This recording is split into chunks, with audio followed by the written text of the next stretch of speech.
Alright, so welcome to the 737 cockpit. You've got your control column here. Just have a feel for that, moving it left and right to full extent.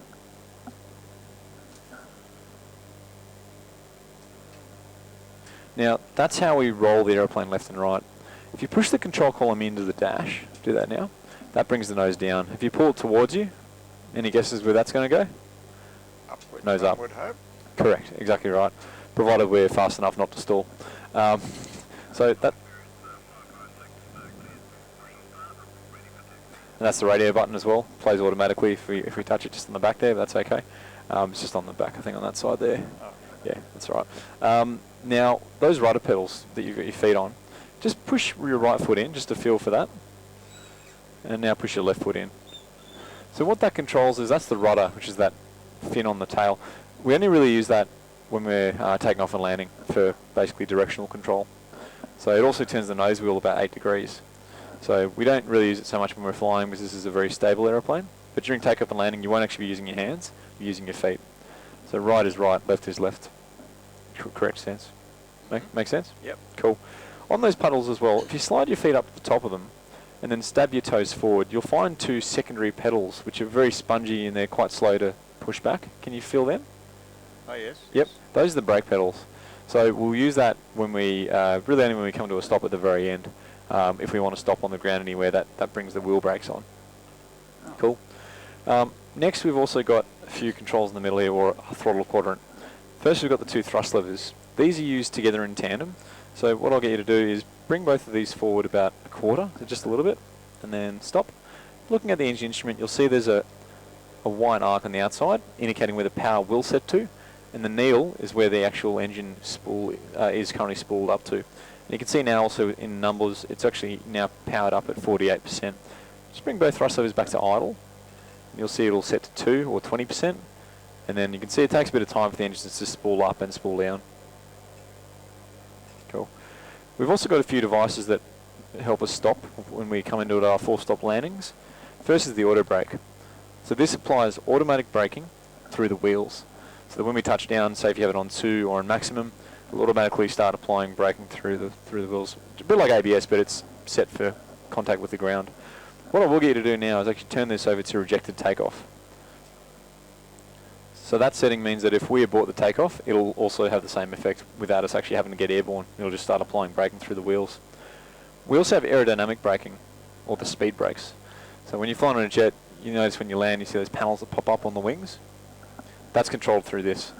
To arm it, we lift up the lever, and then we bring it towards us about 1 centimetre, just to the armed notch here. And you'll notice once it's secured there, there's also a green speed brake arm light that's illuminated. Have a go at arming that now. It's good. There you go. Now once we touch down with this armed, this is actually going to automatically fly back, like so, indicating 2 things. That we've landed, and then that speed brake has deployed. To disarm it, just push that all the way forward. Finally, we then have our engine braking, or our reverse thrusters, and these are probably the most fun because they make a lot of noise. Just have a go at them now, just lifting them up to engage. And you can see on the instruments, they come up a lot quicker than the main engines going forward, but they only go up to about 60%, and then back down to disengage. Yeah. It's quite common to have people grabbing them when we don't actually need to use them. Like when we land and then take off again, which we'll do for the first one. Yeah, people often go for that first. Alright, we've also got the flap lever. Now, do either of you guys know what the flaps are on a plane? Well, they're on the wings and... Yep. They come out of the wing and then go up and down. Yeah, that's right. You've got leading edge flaps and trailing edge. The leading edge flaps are the ones that extend forward. Makes the wing longer and creates more lift. Correct, exactly right. So it changes the shape of the wing by bringing more of a curve to it, increasing the camber, and basically increases lift as a result, but also drag. Just means we can actually fly at lower speeds without stalling, particularly for landing. But they also are helpful for takeoff, so we'll actually be taking off with 5 degrees flaps, but then we'll be cruising along with 0, because obviously less drag, more efficient use of fuel. To use this lever, although it's a first officer control, as with the landing gear, I'm going to get you to use these, so pushing all the work on you, making my life easier. To use the flap lever, we've got to lift it up, much like the speed brake, and then move it to the desired notch. But you'll notice at 1 and at 15, if I'm holding it up and I try to move it past 1 or 15, it stops. There's a safety gate there. To get through these, you've actually got to bring it to the gate, release it into the notch, and then lift it out the other side. Have a go now bringing this down to 30 degrees, which is our landing setting. What? 30 degrees? Yep. Drop it in, yep, and then a little bit further. That's it, just there. And now bring it back to 5 degrees. Very good. So you can see it's a little bit fiddly, and as you'll be concentrating outside the cockpit or on the screens, I'll help you with that a bit, but that's the flaps. Next we've got the landing gear. Now don't worry, there's a safety switch in there so that it won't actually function on the ground. But the first time I saw a guy do this, I nearly had a heart attack. I was like, what are you doing? In my light aircraft, we wouldn't play around with this. But to use this, we basically, just like these levers as well, we've got to pull it out to unlock it. And while holding it, we then bring it up and then release. And to bring it down, same again, pull it out, holding it, bring it down. And then it's down. Have a go now.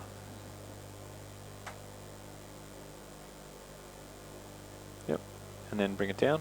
So that's That's the gear's in the, what? Down? yeah, that's in the up position. So up for up and down for down. So Okay. the reason the red lights are showing is that because we're on the ground, it's not actually engaging the hydraulics. So it's just saying that, yep, I know you want to put the gear up, but we're not moving anywhere. There's a problem, and the problem is that we're on the ground. So Okay, yep. do it. But I have had gear problems in this plane where that just stays red, and you've just got to deal with it. Yep, that's it. Cool. All right, those are basically the controls. The last thing I haven't shown you is that this is the park brake. That's off and that's on, although it's actually not functional at the moment, so it's a bit of an aesthetic at the moment for the time being. But these trim wheels, and you might remember this from when we went flying. Normally I use them manually in the middle, but I have an electric trim switch for this aircraft. It's a little bit more sophisticated than the Cherokee that we took out to Ginevine. These will move automatically, so don't be too distracted by them. That's just me basically making adjustments here to make your life easier. I don't suppose you know what the trim actually does or how it helps you? No. Okay, that's where I'll explain it. So with the elevators, we move these up and down. So say for instance when we go to climb, we're going to pull this back to about there. It takes a bit of muscle and energy to hold it there, a fair bit of tension in your arms, which means it's also very hard to control the roll because it's through the same control, right? Whereas if I trim this back, what that's doing is it's permanently moving tabs on the elevator so that this position of the elevator is achieved from the central position. So that means then you don't need to actually be not required to be holding it back to maintain climb because I've trimmed it. And that means you can make more delicate control movements on the rolling plane. So don't worry too much about it, just for your own knowledge. I'll be taking care of the trim. Right. Cool. Thank you. That's it, no worries. It's probably the most feeler control in any aeroplane to manage. Very effective, but just a pain in the ass. All right, so any questions on the controls that we've covered? No. No? Cool. All right, next I'm going to go through the instruments. So in front of us here, you'll notice that, again, more sophisticated than a Cherokee. We've got two mirrored screens on both sides. On the inside, we've got our navigation display, which is actually pretty similar to the GPS system that we were using. Now, in here, if you can look at yours or mine, whatever's easiest for you. There's a triangle in the middle. Yep. That triangle is our position. Do you see there's a line above it, which has a 5 halfway through, leading to a 170 mag? Yep. That's our bearing line, indicating our track, which is currently 170 degrees. You'll notice here on the outside, there's actually the numbers of a compass or a directional indicator. Now, in front of the triangle in the middle, back in the center, there are two white parallel lines. Do you see that? Yeah. Yep. That's actually the runway. And if you look outside here, we've actually got the runway starting here, extending to the left for Honolulu. So that's the runway. You'll notice also either end of the runway has a white broken line extended. This, yep, this is the extended center line of the runway. Particularly handy for orienting ourselves. With this airplane, again, unlike light aircraft which have fairly good observation through the windows, we barely have 180 degrees of view. So when we're coming into land, we'll be vectoring in to turn into final, and before we make our final turn towards the runway, you won't actually be able to see it over your blind spot. But we can use this to position ourselves and plan our turn so that we get this triangle and this bearing line onto the final approach line of the runway. Same when we take off. I can't just look over my shoulder to see where the runway is here. We'll wanting to try and keep this line and that arrow, that triangle, on that center line so that we're in the correct position from the runway. I'll be monitoring it and I'll be giving you feedback on it throughout, but for your own reference you can look at it as well and judge yourself. The heading bug here, this pink line that I'm moving around now, you can see on that's just something that I'm going to use to direct you on flight. So instead of saying turn towards that mountain or that boat over there, I might actually say, Stephen, I want you to turn or heading of 170. So I'll just set it there and then I'll get you to follow it. Okay. Next, we've got the primary flight display, and this is the last of the critical functions I'm going to, or features of the cockpit I'm going to explain to you. That's on the outside here. So, in the Cherokee and in any light aircraft you've ever been in, we normally have those 6 dials that are all lined up. So your altitude, your speed, etc., etc. This is all on the one screen. On the left side, you see where it's got 45 and a speed tape? Yep. That's the airspeed indicator. So that only registers once we pass 45 knots. Most of our speed will actually be controlled through the auto throttle. So it's like cruise control. So you actually just set a speed here, and the thrust levers are going to move automatically to match that speed. Next, in the middle, is our artificial horizon. It's a digital image of what we can see outside. Blue for sky, brown for ground. It gives us pitch information. So in the middle, you see these horizontal lines that are going top to bottom? Yep. That grades basically our attitude up and down. And at the top, you'll see there are lines in an arc formation. Yep. That indicates our angle of bank. So how steeply we're turning. In the very center, there's a black square. See that? Yep. That's our nose. To take off, we're going to bring that little square up to 15 degrees, which is 2 notches above the 10. Now, to fly straight and level, we need to have this up a little bit above 0, actually at 3.5 degrees, right between the first and second line, above the horizon. On your screen, just point to where you think 3.5 degrees is. Good, that's it, perfect. And where's 15 degrees? That one there. Perfect, that's good. Just above 15 degrees, you see there's a hollow triangle as well? Good. That's our angle of bank indicator. So that's going to point left and right, depending on which way we're turning, to those lines above it. When it's directly as it is now, underneath the white arrow, that means we're level. So that's 0 degrees angle of bank, we're flying in a straight line and we're not turning. And you'll also see that there are these 2 black lines here, which are the wings. So these will always be perpendicular to that hollow triangle. And again, you can check this is in line with the white, and these wings are in line with the horizon, and that means we're flying straight. But more importantly, these lines, these are set in 10 degree increments, up to 30 degrees. You notice the 2 on the edges, the third one each side. Notice they're a bit taller. Those taller lines are 30 degrees each. It's pretty cool with the planes, isn't it? They're distracting, yeah, I get it. These 30 degree lines, that's basically the maximum bank angle that we want to pull. Although the airplane can take it, I know Justin will have a good time if we do some steepies, the actual passengers won't like it. So coercively, we'll be sending you at the back with a mop. Haven't we got stewardesses for that? Sure. Yeah. Justin? No. The first officer. Huh? First officer, Yeah, or at least the flight engineer. Yeah, I already promoted you to the first officer, and that's the engineer's seat, so... That's cool. Alright. So finally on the right here we have our altimeter, which gives us our height above mean sea level, presently indicating about 20 feet above the ocean. And I'm going to set my altitude bug to 3,000, which is just this one here. That's just the target altitude that we're going to use for today. Right, how you going? Good. Good? Right. Taking it in? Now, where do we start? Alright, that's it. Those are basically things that I normally go through to fly, but that's all you need to know. It's probably even more than you need. But the rest of the panels I'll just go through in flight as we get time. Did you want a bit of a run through on them now, or do you just want to go flying? Well, they're in the video. Yep. Yeah, good. That was just fuel and, whatever cup, what they were now, electricity, One of them was for neon underlighting, I air think. conditioning. Just Yeah. along the front. Well, what we can even do is I'll actually go through some of the switches with you as we get the airplane ready for takeoff. So what we're going to do is, firstly, we're going to turn our lights on. So these 4 switches here, get you to turn them forward to on. Very good. And now the subwoofer. That's right. And we've got our ground lights. You can bring these 3 up to off. And the taxi off as well. That's very good. Up here we've got our cabin communications. Fasten seatbelts on. I'll get you to cycle this off and on again. So every airline has slightly different procedures, but Jetstar, as an example, they use that system where they'll actually cycle the fasten seatbelt sign off and on just before they take off, so the cabin crew know where they are and that they're about to go flying. So they're doing their final checks, securing all cabin doors. Press this button here, the little black one. On a real aeroplane, that'd get you coffee, or an attendant to come up here to bring you coffee. The one time it worked was when I actually brought my own coffee in, so it doesn't actually function. It's in the next upgrade. We've also got our anti-icing to stop the engines, wings and the windows from icing up. Cockpit voice recorder, external lights, which I'll switch on from my side, pressurization panel, and also our engine bleeds as well. The CVR, is that actually stored within the panel? So the cockpit voice recorder is, yes, that's right. But it feeds information, obviously, back to the black box Yep. in the rear. Yeah, yeah. That's just the sensor. That's the receiver. But you're right. It would be a pretty stupid place to put the black box. Yeah. It's the first thing that goes, boom. Yep. That's right. Good pickup. Now, moving across, we've got the mode control panel, which is actually how we control our autopilot. We're really only going to use the airspeed and the... No, that's it. We're just really going to be using the auto throttle feature here, so we can control that. Now, moving further down, we've got our engine instruments, including fuel, and also our engine power statuses. Throttle quadrant we've already gone through. You briefly saw on the video about the flight management computer, which is really just the brains of the airplane, and there's sort of lots of buttons to press in there, but I won't bore you with that.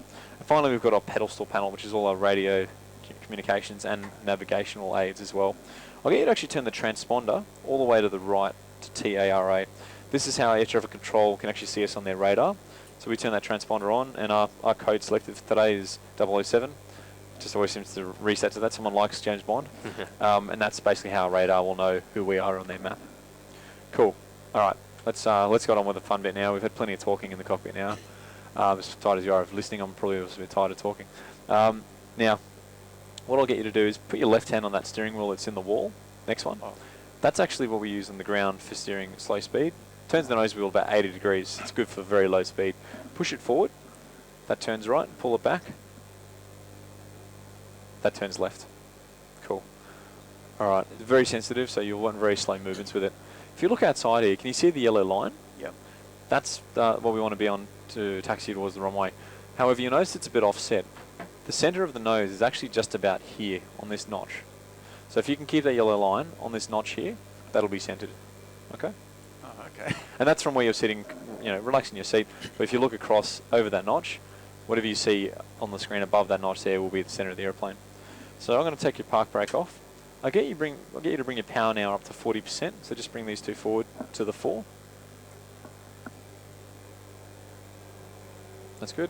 And looking outside, using your tiller steering wheel to keep on that yellow line. I'm going to be turning left. That's it. You see, it's very sensitive.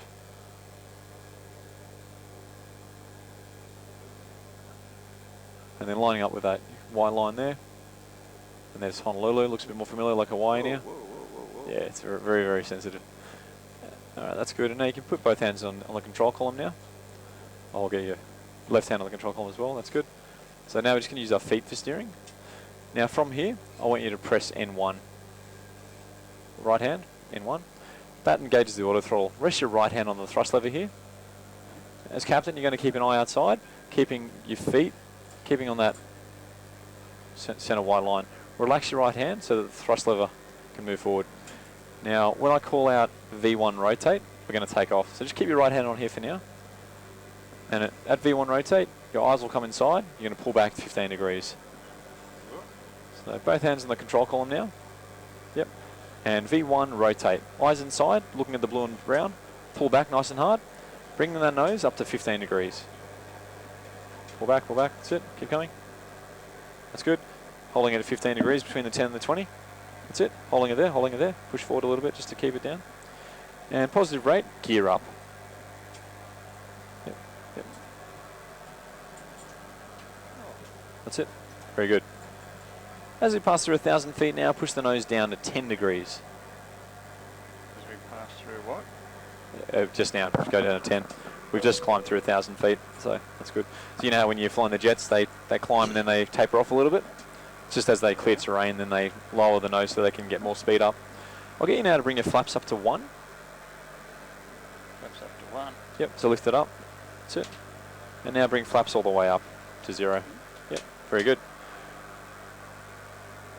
Is that the first time you've taken off a jet, Steve? Definitely. Yeah? How'd you find it? All right, because we seem to have a mountain in front of us. We do have a mountain in front of us, well identified. That's right, we're climbing ahead of it. And we're going to level up at 3,000 feet. So from now, push forward. Push forward now, just to get down to 3.5 degrees.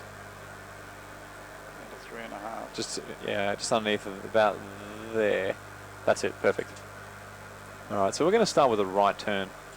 So what I want you to do is have a look outside. looking outside, we're going to turn 180 degrees all the way back towards the runway. Now, as you turn to the right now, so banks to the right, looking at the horizon, and I want you to tell me what the nose is doing. So as you turn, increase your turn, what's the airplane doing? The nose is dropping. It is, so it means we've got to pull up a little bit to hold the altitude. So 3.5 degrees is our level attitude, but for the turn we want to be at 5 degrees. So pull back now, so that square is matching on that second line above the horizon. Just there, that's it. And then relax, holding it just there. Very good. Just ease it forward a little bit. Just so that square is right, that's it, right there. So you notice that a lot of the flying is actually done on the computer screens, not even outside. So you really don't get to enjoy much of it until you put the autopilot on. But you can see at 5 degrees, we're holding our 3,000 feet nicely. That's good. And what we're doing is we're turning all the way onto this pink line here. So you sort of develop a bit of a scan cycle where we're basically monitoring this, keeping it on that line there. So to hold this, and if you hold this, you'll maintain your height. We want this to be about 20 degrees. At the moment we're about 15 degrees, so you can turn a little bit steeper if you want. And then every so often glancing at the pink line to make sure that we haven't overshot our target heading. Well, are we there now? Is that? Still going. So we want this pink line to match up with our current heading. So Oh, we want that. yeah, that's it. Yeah. So when you get about two white tabs before the pink line, that's when you want to start rounding out. If you look at some of the visuals there, the sun looks quite nice on the ocean. We didn't hit any birds on the way up, which is good. No, it's a good start, isn't it? Yeah. Well done, Dad. Well done. That's right. And we're Okay. approaching that pink line now. So start to roll left now to level out. Yeah, that's good. Very nicely done. Keep going. Yep. And then push the nose forward as you do that as well to get back to 3.5 degrees. So there, that's good. Then roll right. That's it. That's it. That's good. Nice and gentle movements. More to the right now. So, and then raise the nose. Now what I'm going to do is I'm going to trim it for you so that you don't have to adjust it too much. Now, holding it there, are you pulling or pushing to hold it there? That's neutral? I'm not touching. That's good, that. that's good, that's perfect, that's what we want. So we want it to hold just in between those two lines. That should be it right there. Very good. Cool. So now that we've got a minute, I'm just going to explain to you the landing sequence. So just to orient yourself, we're flying in this direction here. This is the runway. We're going to be flying downwind and then turning around back towards it. When we are flying towards the runway to land, you're going to keep it, again, just over this little notch here, just above your right leg. Just raise that nose a bit. Just lost a bit of height. So you want it to be just above your right leg and about 1/3 up on the window.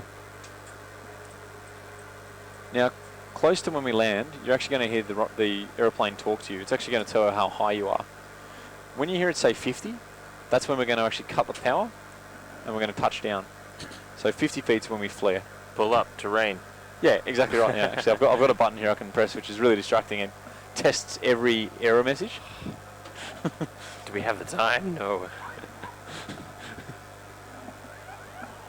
There you go. Yep.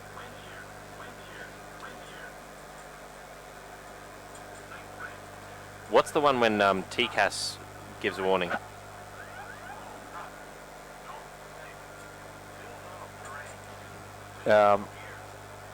It's got that same siren. Yeah, depending on the system, it has the same siren, but sometimes it'll have a voice or like a verbal warning as well. Bank angle. Well, what does it actually say for the TCAS? This one doesn't say anything. Yeah, it could give you an indication of where to go, but I know that the ones I've heard on the radio, like when the airplanes are looking for me, like a Virgin ATR, like a regional airplane or a Qantas plane, they go, yep, Tango Alpha, request position, and as they make their radio call, you can actually hear whoop, whoop, whoop, whoop. So they just get warning and visuals saying up, someone's nearby. Alright, so I'll get you now, Stephen, to turn towards the runway. So see this white broken line? You turn towards that. As you turn, and we're going to descend at 2,000 feet as well. So as you turn, you can lower the nose a bit, just so the square is on the horizon. Just like that. Perfect. Just there. That's good. So hold that on the horizon there. As you turn, you can see this white vector line here. This is a projection of where we're going. So we basically want this to angle and join at a tangent onto this final approach line so that it curves and joins it smoothly. So you can control that by how steeply you're turning. Now, raise the nose a bit now to pull up. We'll bring it back to 5 degrees to hold 2,000 feet. There, keep pulling back a little bit more, that's it. Just on there, perfect, that's it. Now, as we're turning, see how this is cutting through the line? We're going to turn a little bit steeper, so just turn slightly right. And this, we want this to basically, that's it. So see, you can imagine that if this extended, it would join onto that line so that we're smoothly rolling on the final approach, and then we can just level the wings and we'll be facing the runway. So What's that's the angle of the bank at the moment? Angle of bank now is 15 degrees. Yeah. So you can see there that indicates 0. And then the first 3 reticles are 10, 20 and 30, or 10 degree increments. The next one is 45 degrees, which is for steep turns. And that one is 60. Right. They're the ones that we play with. Yep. Stephen, I'll get you to bring the flaps out to 5. Yep, that's it. And bring your speed, turn this now down to 160.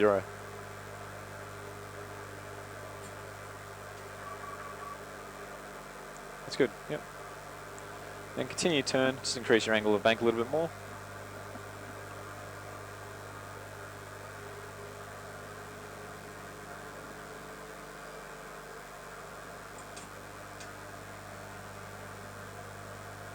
Keep turning, that's good. Doing well. So this first landing is going to be a touch and go. So don't get too excited with the reverse thrusters, we're not stopping yet. So we'll be touching down and then taking off again. Keep the turn going a little bit more, that's it. And you can actually see those red lights just on the island just there? Yeah. That's the runway. So the runway is just next to it. And those red lights are the aim point. So keep turning a little bit more, keep turning towards it. More to the right, so just over here.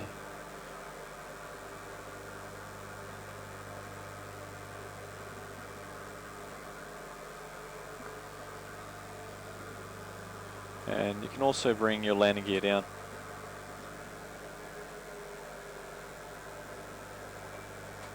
Very good, and set speed 150. Good. And once we get 3 greens, then you can also bring your flaps down to 15. Do that now. Now, as we extend the flaps, you'll notice the nose is actually going to pitch up as we get more lift. So you can see, if you look outside now, see how the nose is coming up again? So just push forward, just to keep that nose down under control. And as you can start to see the runway a little bit more clearly, can you see the actual black runway next to the red light? Yeah. Yep. So just start turning left towards it, because we're well positioned on the runway centre line. We just want to be basically facing directly down it. And you can see here, turn right a little bit now. When this is 80, that's lined up, that's good. Just push forward a little bit more. Set flaps to 30. That's it. And speed to 142. I've got the speed. And then come a little bit more to the left. Just gently, that's it.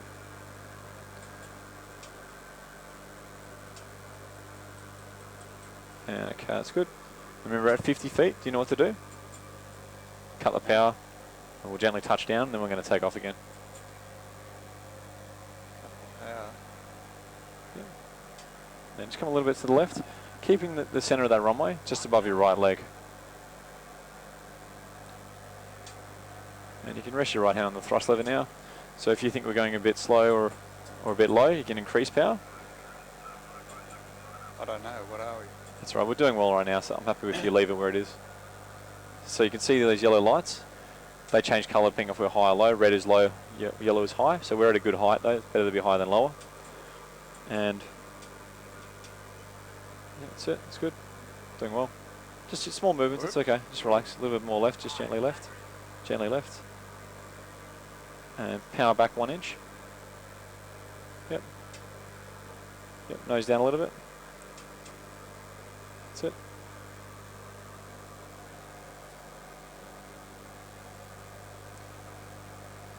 And then start to raise the nose a little bit, pull up, just gently. Pull up, yep, gently pull up. Pull up, pull up, pull up, pull up, pull up. cut power. Back, yep, that's right. And I'll get flaps to 15, and now, yep, go full power now. Full power, well, now we'll take, that's it. That's it, it's good. And both hands on the controls, and V1, rotate, pulling back nice and hard. Hey? Pull up on the control column, that's it. Yep, I understand the ambiguity of pull up or pull back when we're talking about throttle and control column, so fair enough. Bring your landing gear up.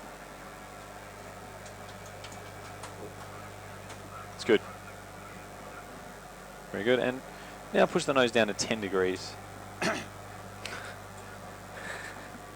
Yeah, it's annoying. How high were we when we were clear for takeoff? Yeah, that's right. 500 meters? It's like a formality. Yeah. Continue going to 10 degrees. That's good. That's it. Very good. How'd you find that? It's fun. Yeah, it's fun. Yeah, Yeah. good. Except you're so busy concentrating on everything. Yeah, that's right. That's right. No, you did well. That was done very well. You know, to be honest, I normally take a lot more control at that point, so I didn't have to do much of that though. Bring nose down to 3.5 degrees, just about there. Now what I'm going to get you to do is make a left turn. Just start turning to the left until I say where to turn to. Just see these mountains here? We need to aim for a bit of a saddle there. There's a valley just out to the left there, so aim for that. And I'll get you some more information about where we're going. PHNG.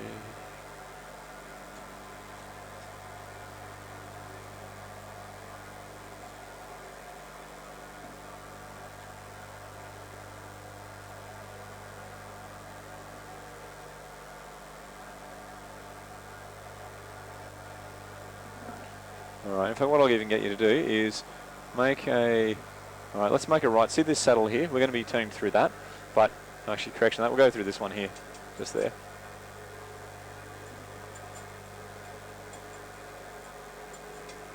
That's it. He's right, not too steep. It's good.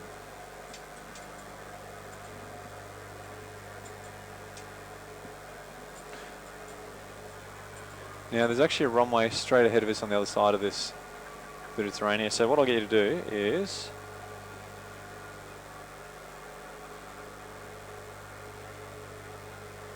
get you to make a hard left turn now. So just stay on the inside of that mountain.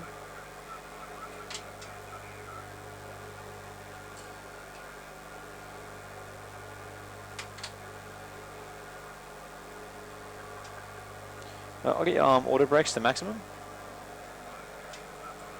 That's it, yes. Yep. That's it. Oh. That's it. Now what we're going to do is we're going to do a bit of a dog leg. So start turning, keep turning to the left here. And now what we're going to do is now turn. This is going to be interesting. Now turn to the right. And lower the nose a bit. Just holding it there. That's good. Bring your landing gear down. That's it. Very good. And then raise the nose a bit as you turn.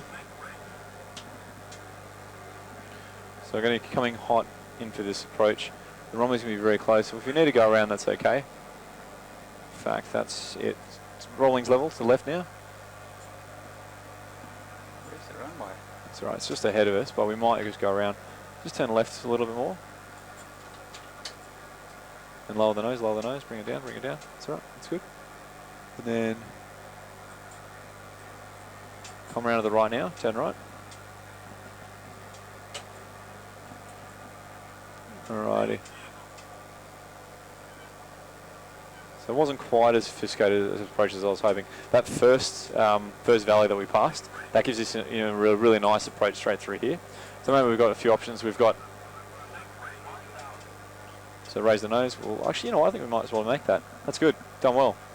Raise the nose a bit more. Keep pulling up, and then let go a bit. Let go. Ease back. That's it. And then raise the nose and reverse thrusters, go. Yep. These ones. Oh, okay, disregard that. We're going to go around. Got airborne again. That's all right. That's good. We've just experienced our first emergency procedure. So that's good. Just missed the airport. Yeah, that's all right. It's all good.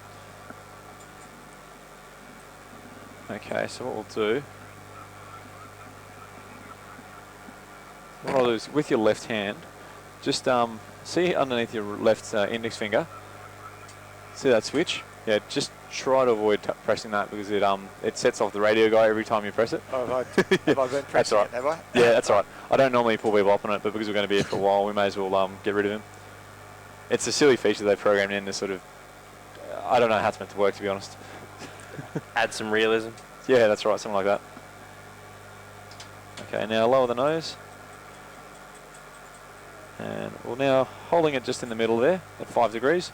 Now make a left turn. I'm going to come around to attempt that landing again. And I'll give you a better approach this time. So come around to the left.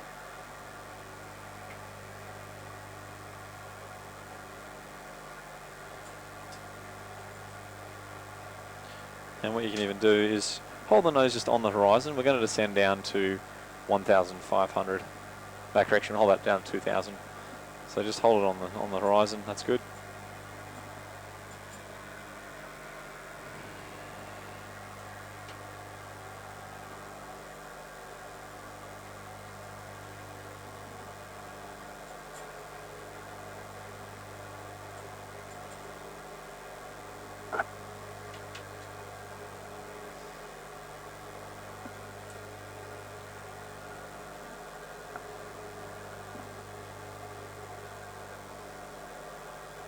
And we're going to turn onto this pink line again as well.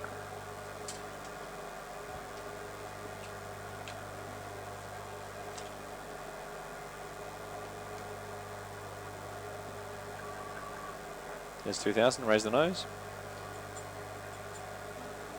Yep. In fact, if you hold 1,500 is okay, I'm happy with that. It's actually what the real airliners fly circuits at as well. We add a little bit more of a buffer so you've got a chance to react and see things. So.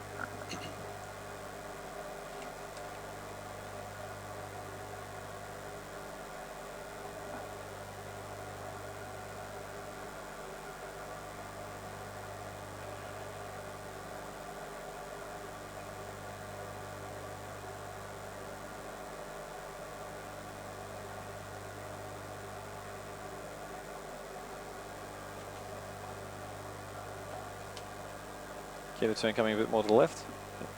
So, on this pink line. I'll reduce that back pressure with some trim for you, because I see you're probably working pretty hard with your arms there.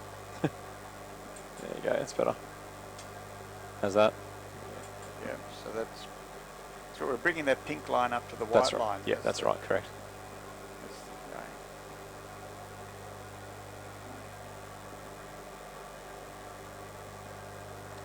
And now what we'll do is continue to turn to the left.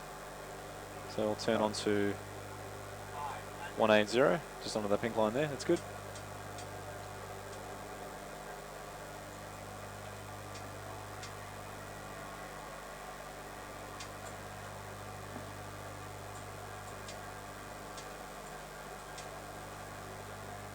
And now, that's good.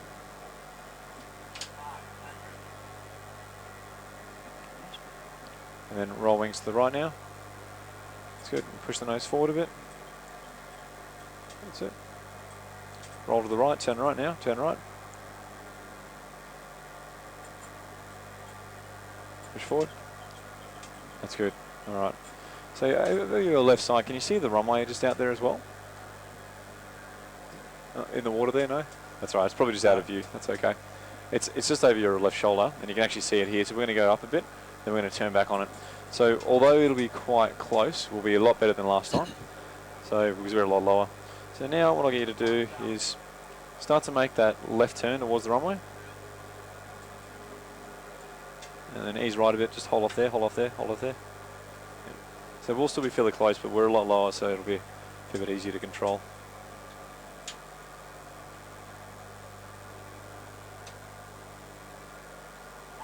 Ease right a bit. Try and keep this vector line just connected with the final approach. Ease right a bit more. That's good. And you can actually see, I think we got the runway out our left side there now. So see those bright lights in the water there? Yeah. That's actually the start of the runway there. So we're going to be continuing around. That's good. Doing well.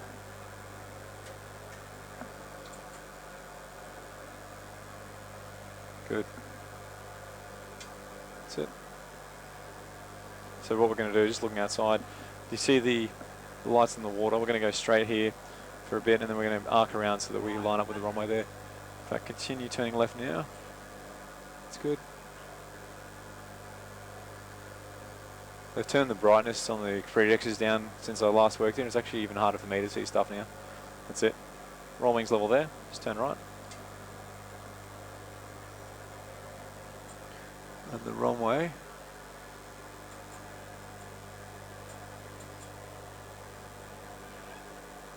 That's it. I'm going to fly visually now from what we can see outside. You see those green lights at the start of the land there? That's it. Oops. I just brought, that's right, I've brought the flaps out, so that's creating that extra lift. Push forward to counter it, yep. That's it, that's good. And then keep turning left, a bit more to the left. And you can see now it's starting to be a little bit more obvious. See the runway now? Yeah. That's it, yep, good. Keep turning left, that's it. That's it, keep coming around. Auto brake set, speed brake set, pre-landing checklist complete. Push forward a little bit more, push forward. Yep. Keep turning left a bit more, keep turning left a bit more. And now roll wings right and raise the nose a bit. That's good, yeah, hold it there, that's good, that's good. Right hand on the thrust levers. And when you're 50, bring them down. Yep, cut power to idle. Oh, Yep, that's it. Now reverse thrusters, bring these two guys on. These two, Hey? these two, that's it. That's it, yep, good, good. Just using your feet for steering now, switching to rudders.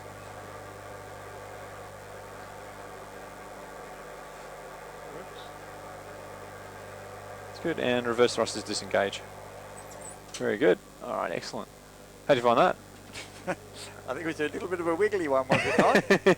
Look, it was definitely a more advanced approach, like the Priority approach. yeah, that's right, exactly. Alrighty, so now I'm going to go to something a little more familiar.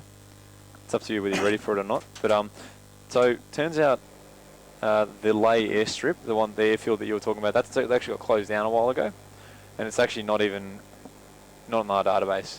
Oh, Yeah, so the airstrip's not. It's closed. It's not there anymore. But that's really got houses on it. yeah, possibly. Do they? Or cows and sheep. Yeah. So this one here, this one is Nadzab. So out to the north here, you can actually see the mountains there. So what actually, wait a second. Yeah, that's right. So the north we've got the mountains there. So what we're going to be doing is taking off to the west. We'll make a right turn, and then we'll see if we can do a bit of canyon flying. Sound good? Yep. How's that for a 737? Cool. All right. I'll get you to turn these two fuel pumps up to off. Do that by pulling it out and then bringing it up. That's it.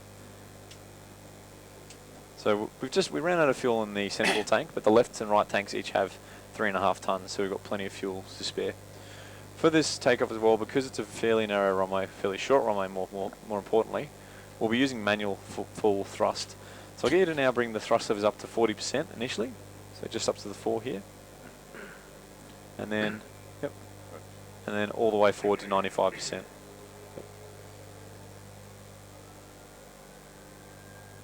Very good. And now keeping your right hand on that thrust lever there, looking outside, using your feet if you need to adjust to keep straight, but it should be fairly centered. See, it's a very narrow runway, it's about 30 meters. And I have 80, check.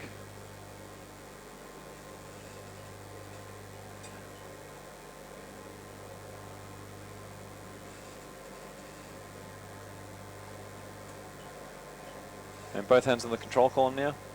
And V1, rotate. Pulling up nice and hard. Looking 15 degrees inside.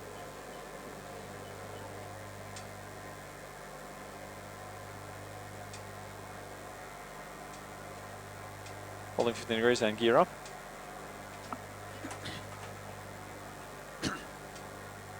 Holding 15 degrees, a little bit lower. Now, as you can see, we're passing now 1,000 feet. Now you can lower the nose to 10 degrees. Do that now. That's it. V1 is the speed where you can't abort the landing anymore, isn't it? The takeoff, The takeoff, that's right. sorry, yeah. That's exactly right. And it's just a fraction before rotate. And the interesting thing about V1 is that the worst possible time you can have an engine failure is V1. Because once you hit V1, you're committed. And if you have a failed engine, you've got full thrust, you can't just abort the takeoff. You're committed to take off with one engine, and it's pretty messy because the plane just starts on these ones, and you're so close to the ground, you're so slow. Mm. Yeah. Now we're still climbing, right? Yep, that's it. We're going to climb up to 4,000 feet. And what I'll even get you to do is start to make a right turn now. So turn right, roughly 90 degrees onto a heading of 0, 0, 0.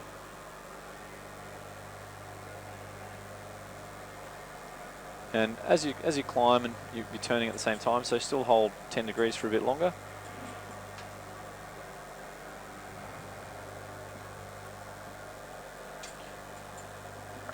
And we're going to find those mountain ranges that you may recall. How's it look out there compared to Palpa? It's always looked like jungle. Yeah, that's right. And then now lower the nose down to 5 degrees as we get to 4,000 feet. And then we're going to continue turning. We're going to try and find a valley somewhere, and I'll get you to help me finding one. You can see where this cloud is. There might be one there, but I'm going to let you navigate it. So just continue turning until we get maybe a nice low saddle in the terrain, and we're going to use that to then infiltrate into the mountain range.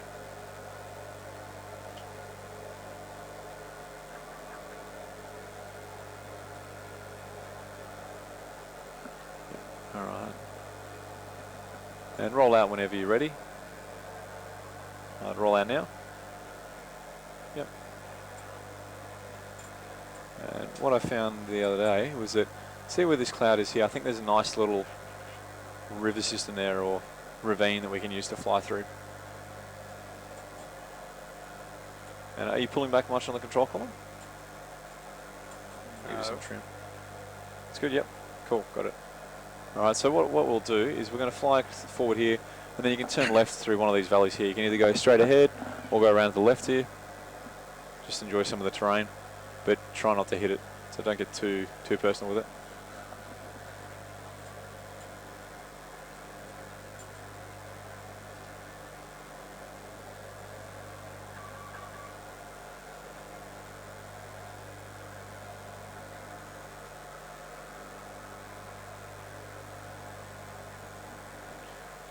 Just to save time, when I was testing this the other day, I actually had it set on 4 times speed, so you end up rocketing through the canyons like a fighter jet. In a 737. Yeah, exactly. Exactly right.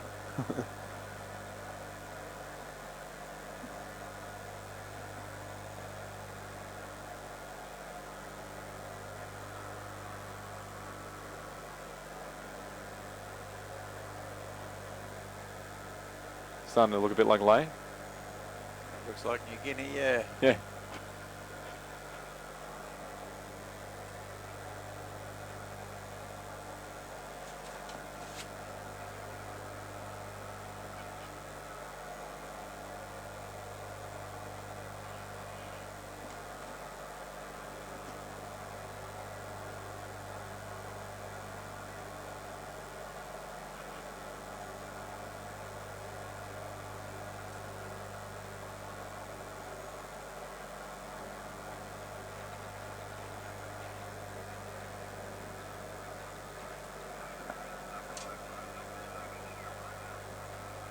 Oh, I'm touching the button again. Oh, that's all right.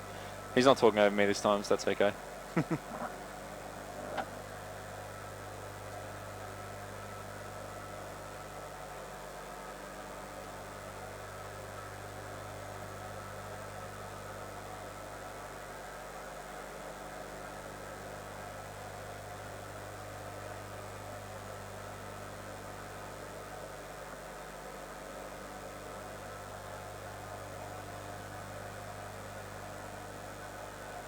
And you can either continue straight ahead, or if you want to continue around to the right here, we can see if we can sort of try and navigate our way back to the airport as well.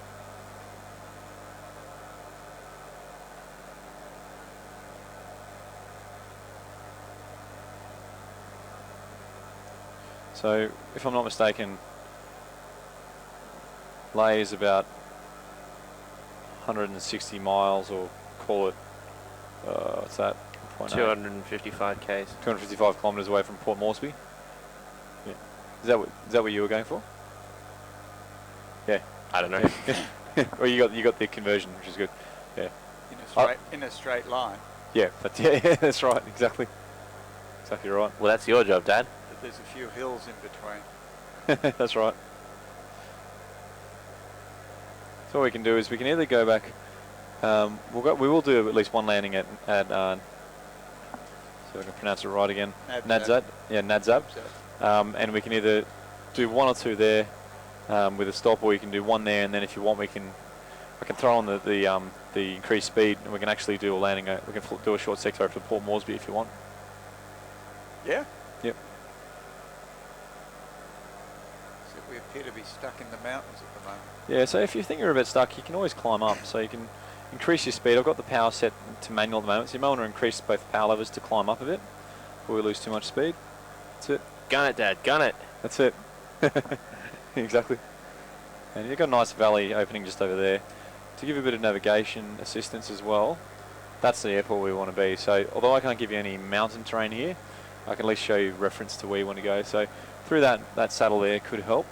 Again, you can always climb over the top of it, but the lower you are, the easier it'll be to descend again when we do get back to the airport.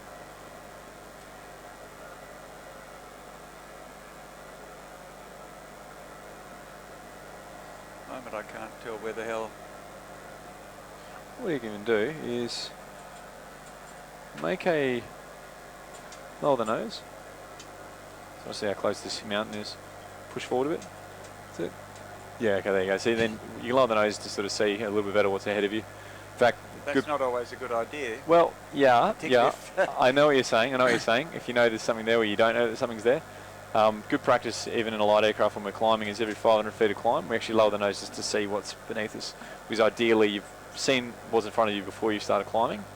And although we didn't do it, before you turn, generally you also look in the direction you're turning so that you can observe what you may be running into. Yeah. That's good. Is that mountain a bit close on the It's a little bit close, that's okay. You can see there's a lot of cloud out there, isn't there? You don't fly into cloud. What's that? You don't fly into clouds in New Guinea. No, you don't. Well, what did the pilots tell you about that? They're solid. Ice or thick? Dirt. Rock. Yeah, yep. That's right. They'll Yeah, either go over the top, underneath, or around. yeah. Actually, my friend who's an A380 pilot for Qantas, he flew 3 months in New Guinea, and they wouldn't recognise his instrument rating. They just said, "Sorry, Australian instrument rules. You know, the rules of how you fly through clouds don't apply here." So keep the turn coming. In fact, if you turn onto that pink line there, that'll give you a nice approach towards the runway. So yeah, let's apply the same ideas that we know about in Papua New Guinea. We're not going to touch this cloud because you're right, no mountains run underneath them. But what I do know is out towards that green opening there, that's where the runway is, because you may recall when we took off there were no clouds near the airstrip. And you can see roughly if we position and orient ourselves to where the airport is, over our right window here, you can see there's a big cloud-free patch of sky, which is good. So what we're going to be doing is we're going to be descending down through the gap between the clouds, just so we can avoid any terrain. And I'm going to continue looking for the runway. So your job is going to be to navigate us through these clouds and descending once we can. In fact, I'll probably even start looking for a hole to the right here now. The runway is actually kind of just, it's about 15 miles out to the right, and we're about 11,000 feet, so we're going to need a bit of time to descend. So we might be circling a little bit as we come in.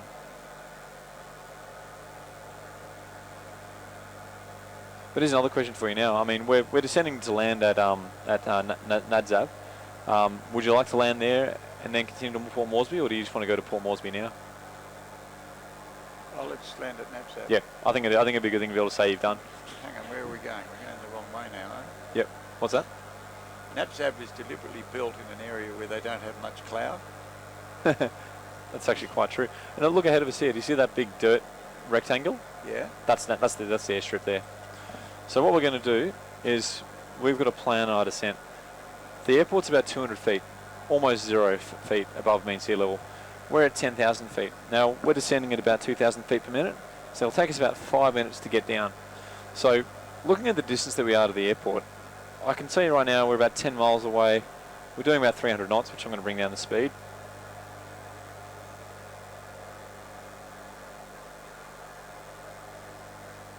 Minutes. It'll take us about 2 minutes to get over the airport. So another 3 minutes if we descend at 2,000 feet per minute. So roughly speaking, we're basically going to have time to overfly the airport, and we can either turn left and land or turn right and land. The wind is coming from roughly from the south, so let's actually go around straight ahead, and then we'll circle around to the right and then come in. Okay? So do you understand what I'm saying? Yes. Yep. How low are we going before we turn? That's all right. What we're going to do is we're going to continue past the runway. We want to give us enough spacing so that we can turn back in. I think we'll go to maybe no less than 2,000 feet, but we'll continue straight ahead until we get to just ahead of this first green circle. Okay? And this is us. Yep. And see that broken green circle up here? Yep. When we get to that, that's when we're going to turn. So just before this green circle, that's when we'll turn right, and then we'll be in a good position to join for the runway.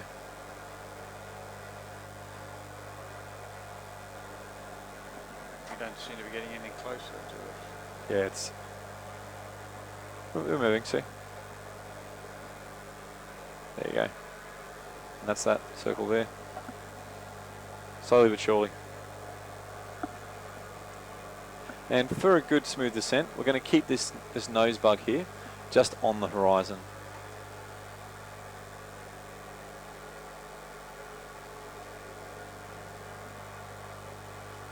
Now while we've got a minute, what I want you to do is have a feel for those rudder pedals. Now I can see you've got your feet still on them. Although we use them only on the ground, you can actually control your yaw or your direction with them. And they're a bit more sensitive than the control column. So just have a feel for that, pushing your right foot in, and have a look outside as you do that, what happens. Push your right foot in a bit more. You can see how it yaws and then it slips. And then now have a go at your left foot as well. So they're basically just a slightly more sensitive but harder to control version of the ailerons or the rolling plane. And again, we only really use that for three things: takeoff and landing, which is one, crosswind, which is another, or also control if we lose an engine. Now we're coming up to that green line now. You can now start to make a right turn.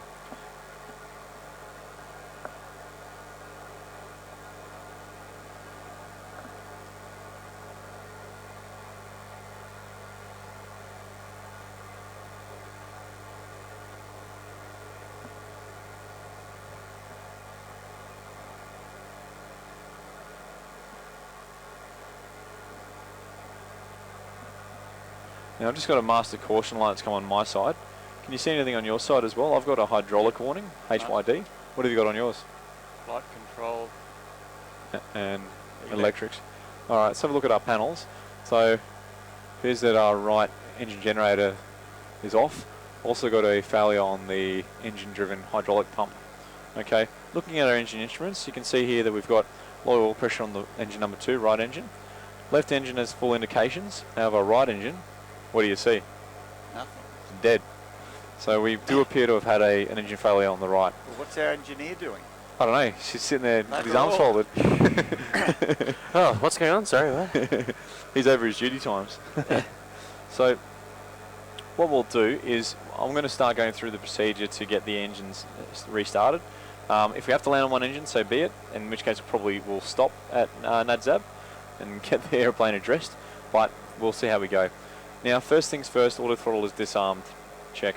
Next thing, the dead engine, which is the right engine. We confirm that that right engine lever is down to the cut-off position, and we have the engine starter switch to cut off as well. So if it booms to life, it's not out of our control. You know, it won't throw us out. So at the moment now, we've only got the left engine for power. But luckily, we're on descent, so we're actually not noticing any effects of the failed engine. But what I'll get you to do is, with your right hand, just start advancing the left engine, and as you do that, you'll need to use your left foot to then counteract that asymmetric thrust. So as you increase that power, the plane's going to start going right, and you're increasing your left foot to keep the plane straight. And this is how we fly an airplane that's got a dead engine asymmetrically. See that? That's good. That's really good control.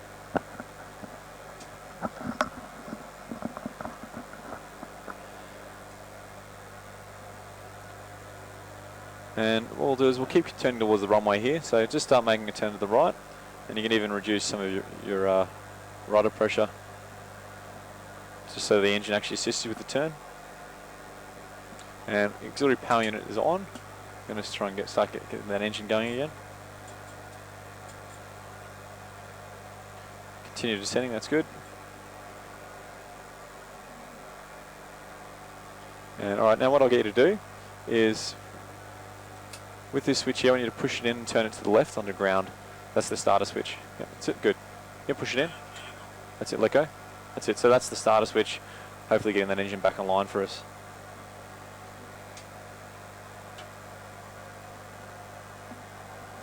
Star valves open, we've got N2 power coming online.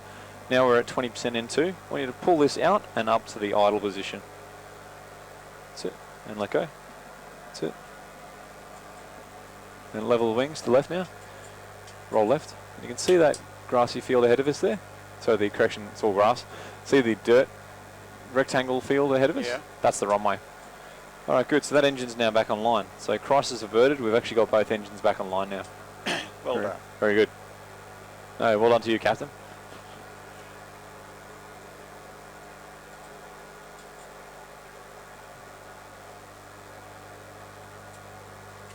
Alright, so keep flying towards the runway.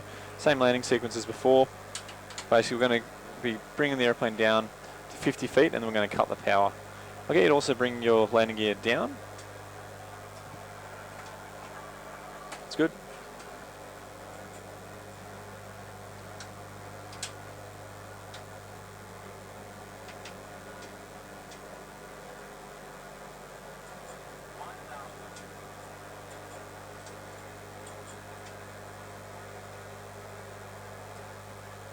Start rolling a little bit to the left now, just to line up with the runway.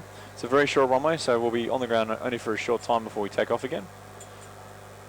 It's good. Raise our nose a little bit.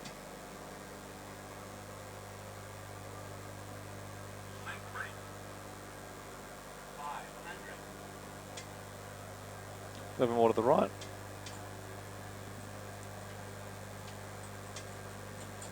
And then lower the nose a little bit. Hold it there. That's it. Pull up a little bit. Then come left a bit. That's it. And rest your right hand on the thrust levers now.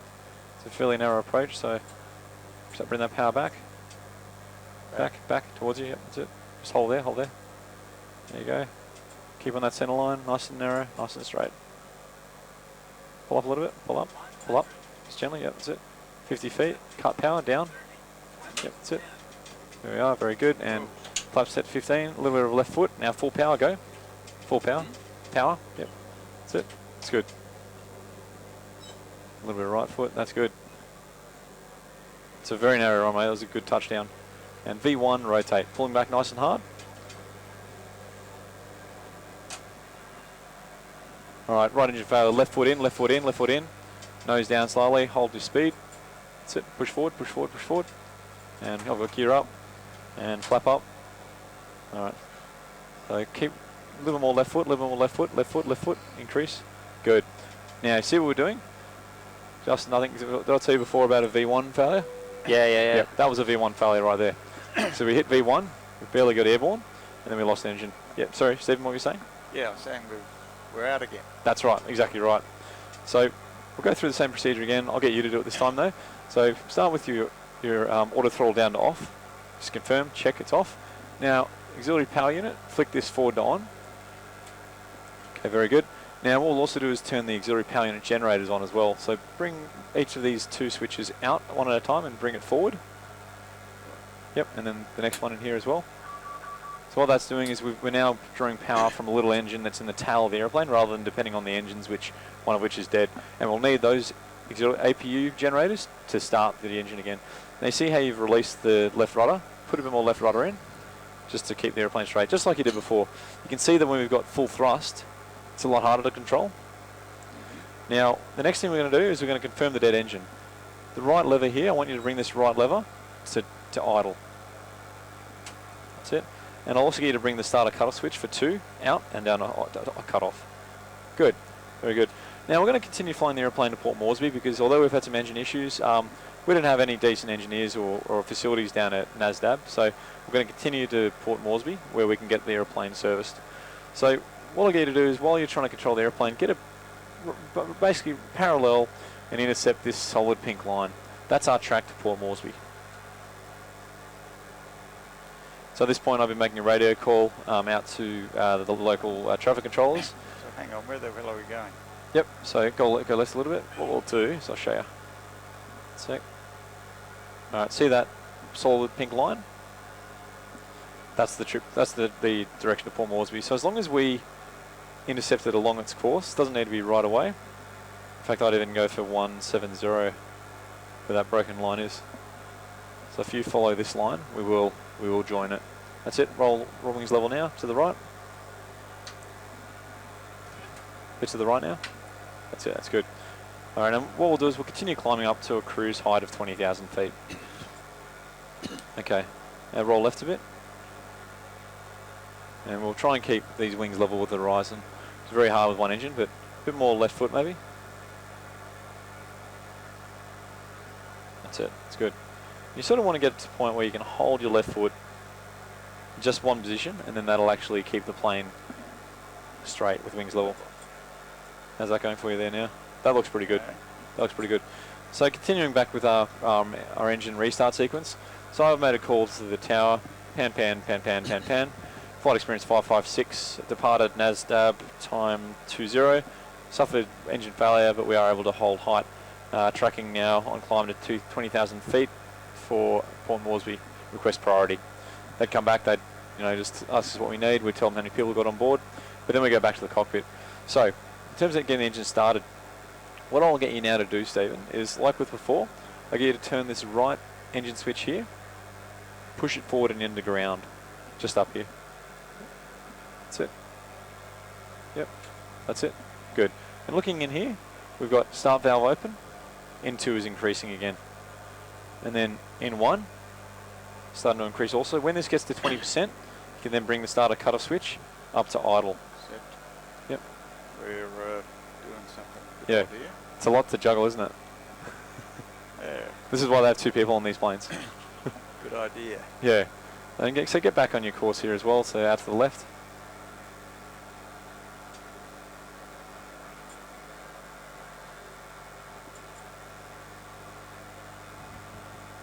And try starting the engine up now as well. So bring this right start switch up to idle. That's it. And just wait for it. Yep, it's coming. That's it. And yep, it's alive. So you can bring that forward. And as you do that, you may need to reduce your rudder pressure as well.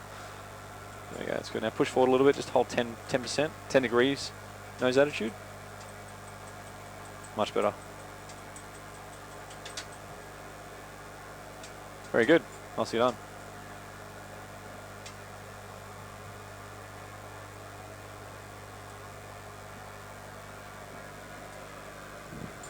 Now what we're going to do is I'm going to show you the autopilot, and then we can speed this thing up so that we don't take too long to get to Port Moresby. Alright, we've about 160 miles to go. So what I'll get you to do is continue straight and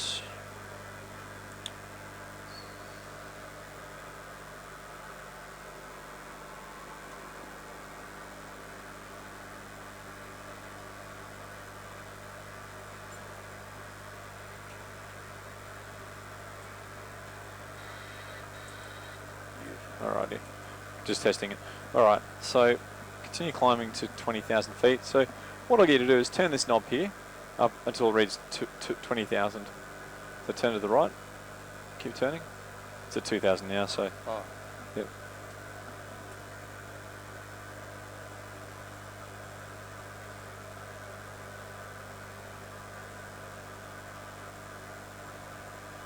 Good, that's it. Very good. Alright, so that's our target height. Now, our target heading is about 170, or I'll adjust it so that we're paralleling our course. So 164. Now, what I'll get you to do, that's all right, that's fine, don't worry about him. It's all good. Honestly, you're the first one I think I've actually told not to press it, just because I know you personally, so yeah, it's all good. Alright, so what we're going to do now is I'm going to get you to turn the autopilot on. First, what I'm going to get you to press up here is Command Alpha. So press that there. Alright, now I'm going to read out what's changed on the screen. So mode control panel speed, set, turn this up to 400, to the right to 400.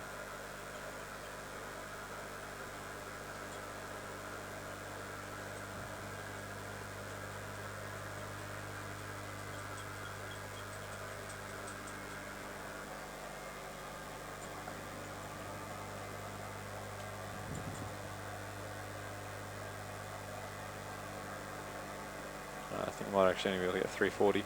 It's alright.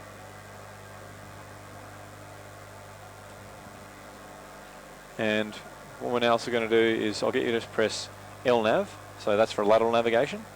And what that's going to do is, it should, if we're on this map here, it should actually take us via the programmed route, which we're not, but that's okay. And vertical navigation, press VNav. Very good. Okay. So now what it's doing is it's basically climbing us up to 20,000 feet. It's going to level us off there. And then it's also going to take us on this bearing. So it's flying it now. That's right, yeah, let go. Yeah, that's it. Now I'll show you something. With the heading bug, turn this to the right to 180 and watch what happens. Yep. Okay, and what we'll do is press heading select. There you go. Now, see how you've set 180? It's now turning onto this to follow it. And if I turn the flight director on, we've got this pink line that is here. So that's where the autopilot is being directed to fly to achieve 20,000 feet, your heading and your speed. And this is what airline pilots basically do. From here, we. So now it's the hostess button.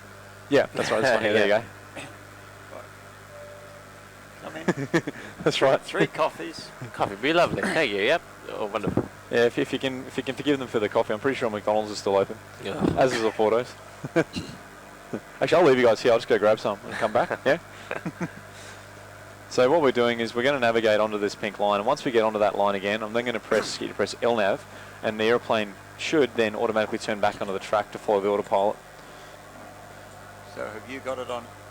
I've got it on. It's still flying itself. Yeah, it's on heading select. We're going to wait until we get onto that line before we press it. I'm also going to show you a few other things. So see how the airplane is now leveling off? We're almost 20,000? 20,000. Yeah, and see how it's then it's descended slightly. That's right. Now, what I'll also show you is that, say for instance, if we wanted to climb up to say 36,000 feet, turn the altitude up to 36,000, so all the way to the right. That's it.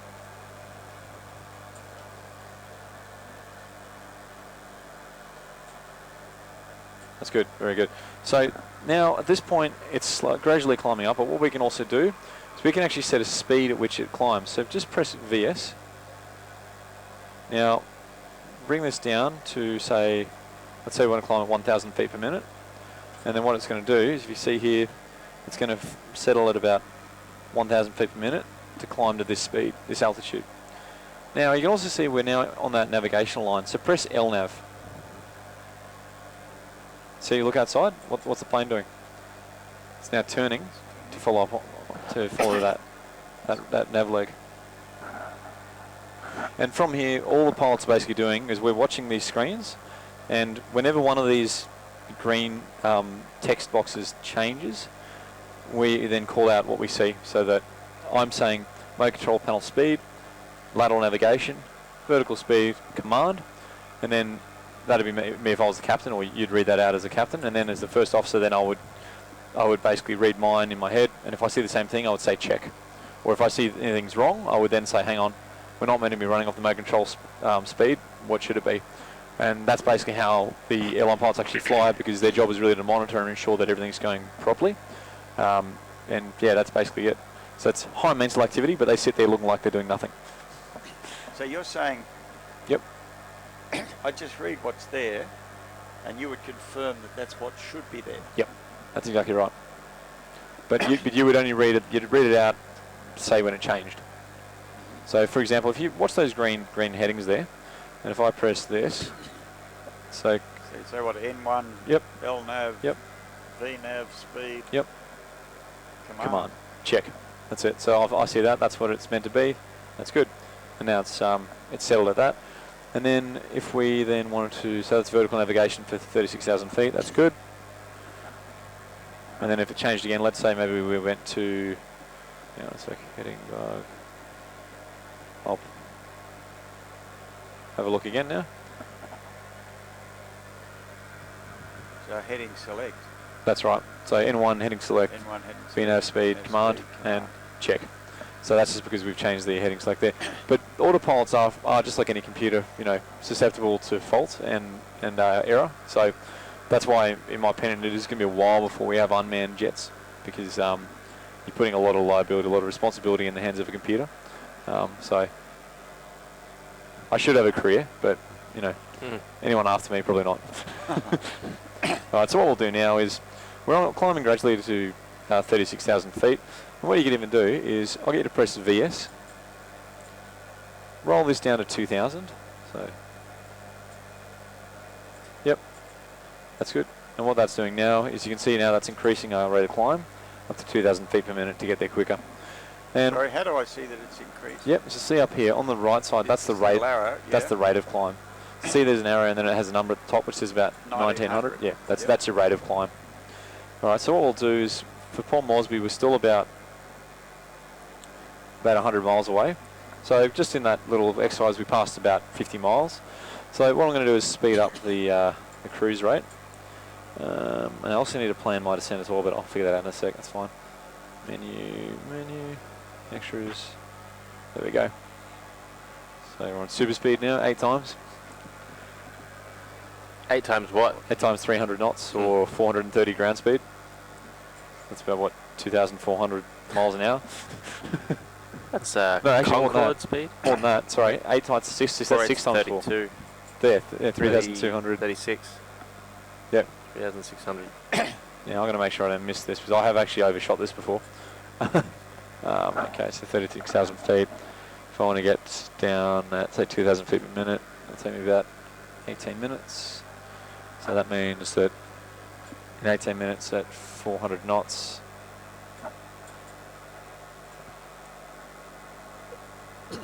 So you're doing 8 times 235 or whatever. yeah, ground speed, that's right, yeah. So in 8 minutes, so okay, so 400 knots, in 6 minutes I'll be passing 40 miles. Yep. So, in about 8 miles, no that's not right, about 60 miles. Okay, so I need to start descending now. So I'm going to go back to normal speed just to conduct this. So for the descent, now what we're going to do is I'll get you to set the altitude down to 20,000.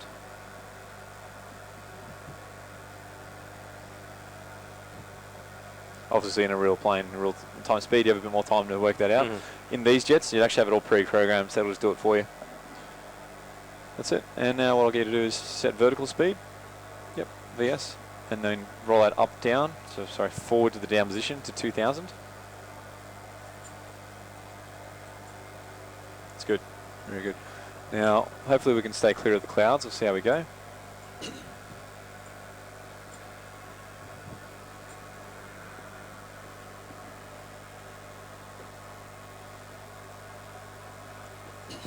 Well, the autopilot appears to be performing quite well. Yeah. Except you just moved him. Oh yeah, I did move it actually, because I've just put in an approach that gets us in towards the runway on a good landing approach. So what we can even do is I'll bring this to the right slightly just to get us back onto the autopilot. But yeah, it is performing well, definitely without error.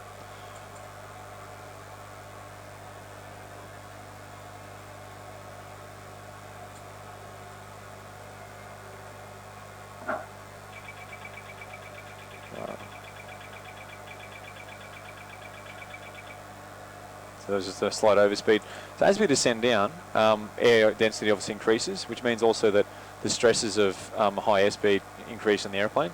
So even though we hadn't actually changed speed, because we changed height, that was the warning saying that we were approaching our structural maximum speed.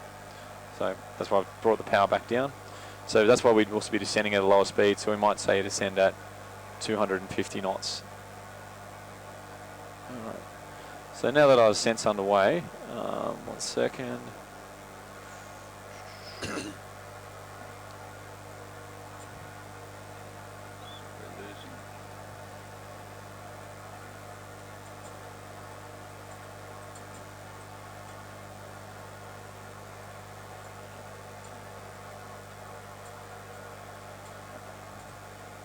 speed right down to 200 knots.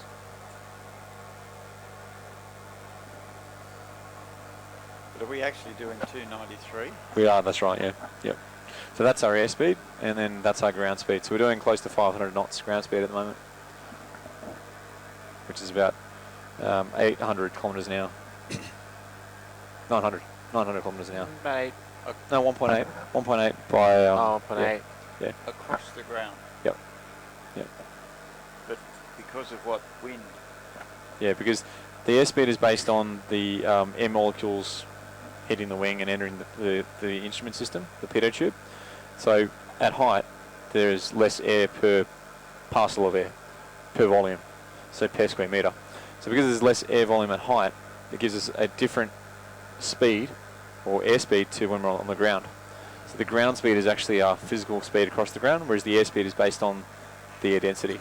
It's a little bit confusing, but essentially you could say that we're still doing this speed up here, but our airspeed indicator is giving us that number because there's a lot less air triggering So it. this is a fuel efficiency. It's an aerodynamic speed. It's an aerodynamic speed. The reason it's important, and the reason we have that error, is that because you need a certain amount of air molecules going across the wing at a certain speed to stay airborne. Yeah. That means that if we go high enough, we can be doing the stall speed and still be doing this ground speed. And there's a thing called Coffin Corner, where you are so high up that you can't actually go fast enough to not stall, but also your structural speed then it also closes in as well. So you end up at a point where your maximum speed is barely above your stall speed.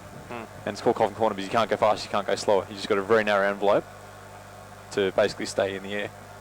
But how high is that? Like 50? 36,000 feet. Oh, right. Yeah. So the altitude that the jets actually operate at, yeah, they're pretty close to it. Huh. Yeah. So it's all fairly delicate, you know. You've got to make sure you've got the right setup, the right fuel efficiency, the right airplane, decent engines, not too much weight. That's the big thing about weight as well. So they're almost crashing all the time. Something like that. Something like that. Now what's wrong? I'll just...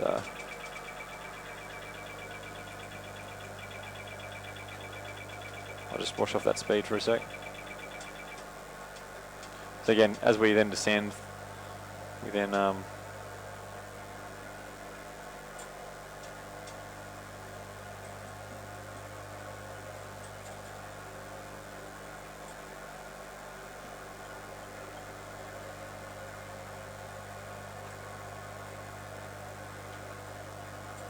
Alright, so we're just circling over Port Moresby now, and what we'll be doing shortly is coming around into land.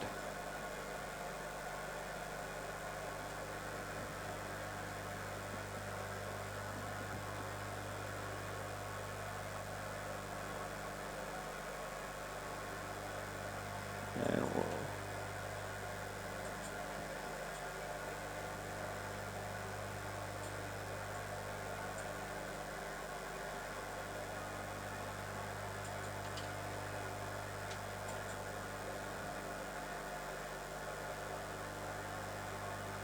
So if you look at the map here, we've got Port Moresby just behind us now, so we're just overflying it, continuing our descent down, and we'll basically be coming around so that we come into land like so. It's coming in via that star there.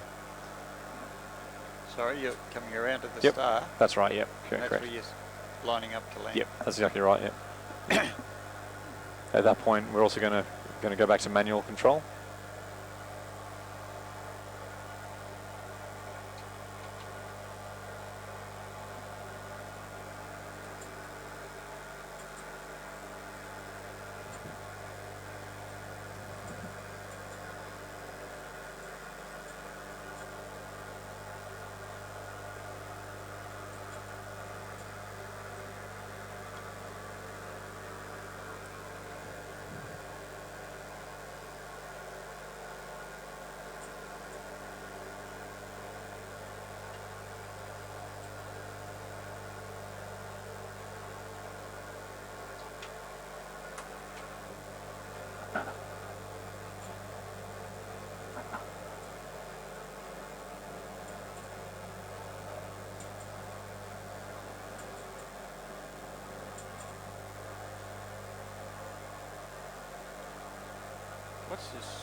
Oh, that's shape that's appeared.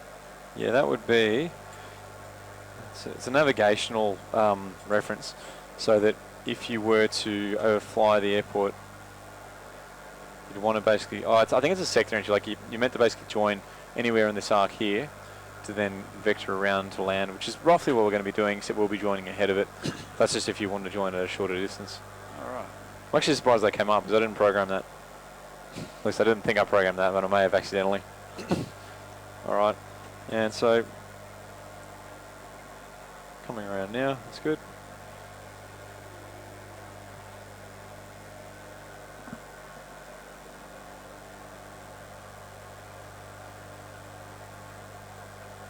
And do you want to go back to hand flying it? Yep. So to take over the controls again, what we're going to do is we're going to disengage the autopilot. So press Command B, push that in. That's going to set an alarm off. Yep. And now just cancel the alarm there by just pressing that flashing red light. Very good. You've now got manual control. Just confirm by moving the control column to see that you do actually have control back. There you go. Yep. Very good. Alright, and I'll turn the flight director off for you as well. Yeah, that's alright. All good. Alright, now what we're going to do is I'll get you to make a left turn towards the runway. So we're going to follow this pink arc here to land.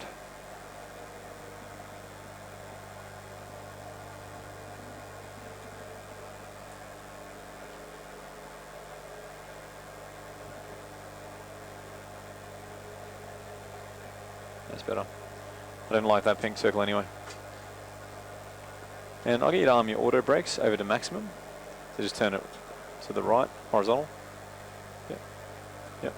That's good.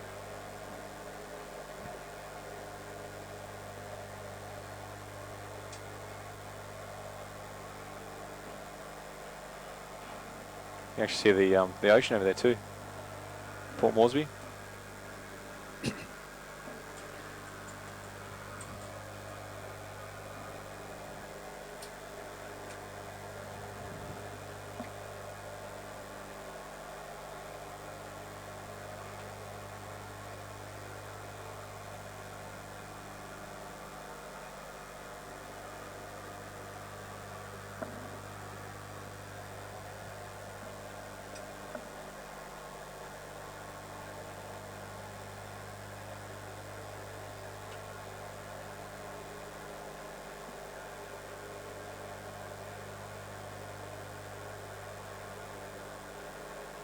And it's okay if we cut the corner and don't go directly over the star.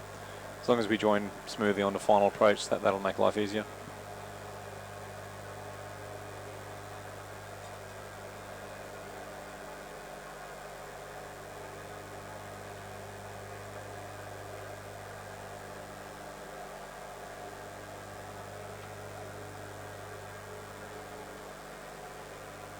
And bring your flaps down to 5.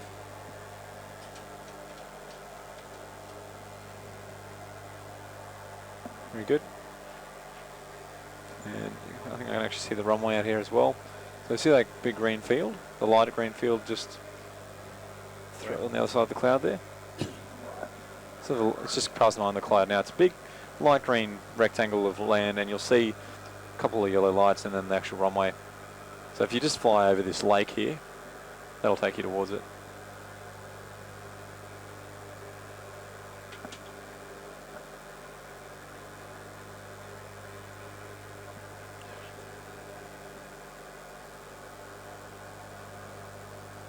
Yeah, over there, see that? It's just underneath the cloud. See, there's like a light green field. It's sort of a bit clearer and a bit more open than the rest of it. Push the nose down a bit more. Keep coming down.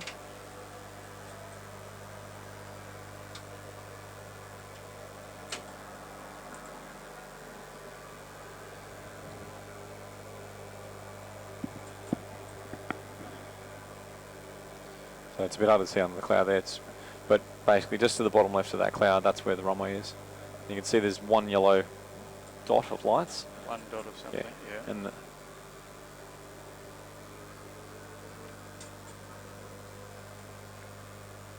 it.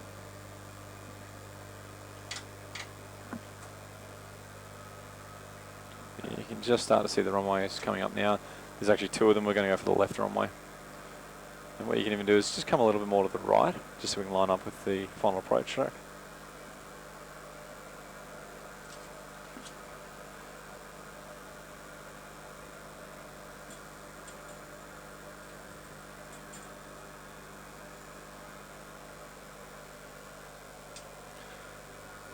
And that's it.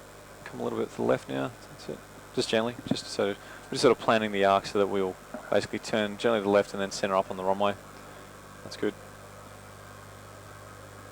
You can see the 2 runways now. Yep. Yep, good. Going for the left one. That's it. They're quite dark and a bit hard to see. They sort of blend in with the green pretty well.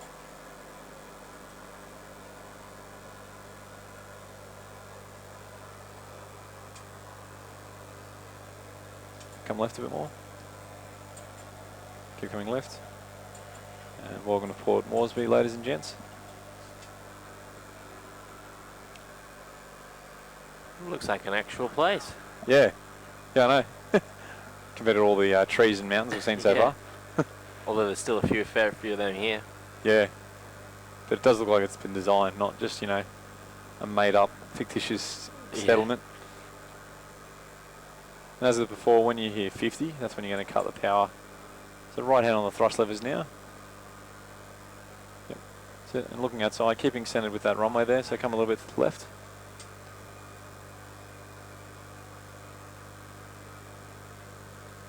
That's it. That's good.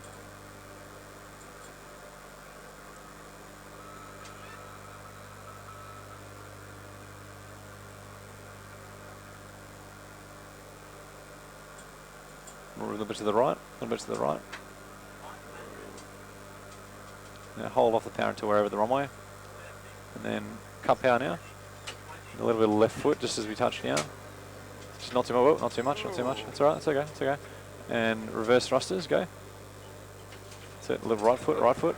Just using your feet for steering, just relax, that's good. Oh, a little bit of grass cutting, that's okay.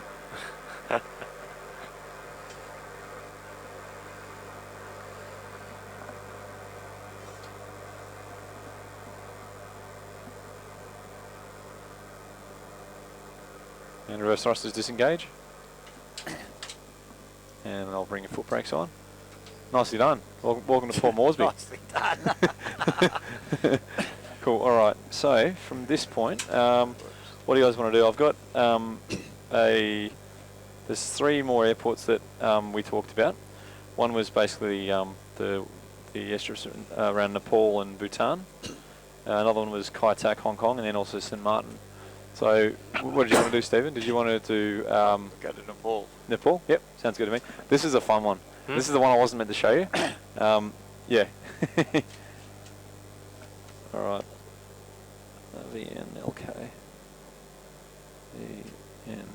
VNLK. This is like out of one of those videos you see on YouTube and you just think that's ridiculous. And normally you see it with a light aircraft. You don't see it with a heavy passenger jet. Facing the wrong way. Oh gosh. I'll fix that up. It's facing the wrong way. That gives you one perspective, and then this gives you the other perspective. Alright. That looks a bit better. Yeah, not much better. Okay, so I'm just going to go into the nav computer to get my... In fact, initially you're just going to be basically... Trying to get off the ground. Yeah, something like that. And stay off the ground. Yeah, you'll find that there won't be a problem with getting off the ground. It's just not hitting it again. Correct. Alright. So as you can see, this is actually a dirt strip. Now, although it looks like there's a mountain here at the end of it, that's a display slightly to the right and ahead. It's on the other side of our landing strip, our takeoff strip. So what I'll do is... Is there a valley at the end of the runway? Yes. Yeah. So you know what we're going to do, don't you? We're going to go off the end. Correct. And we're not going to have... We won't be at V1 when we go off the end. We're less than V1, which is why you're not going to do this. So what I'll get you to do, Stephen, is bring your power to 40% initially, and then once we're stable at 40, go full. Hit full power, go. Are you going to simulate an engine failure on this one? Won't make a difference if I did. Full power, go. Yep, that's it. All right, keep your right on there in case we do simulate an engine failure. You can see it's really good surface, so we're quite bumpy. Yeah, I can feel it. Yeah. Yeah. Trigger the eyes, right? Alright, and we're going to be going off the edge of this. And it's going to click, don't worry. And then nose forward, nose forward, nose forward. Okay, and now pull up. Gently pull up, turn to the left there towards the valley. And now you actually are flying. Downwards. Gear up. That's it. No, sorry, we're climbing now. That's Hey! it. See? Look at that. And then just, we're not in Papua New Guinea anymore, so you can go through clouds, but push forward, don't go too steep. That's good. You've just taken off, you silly bugger.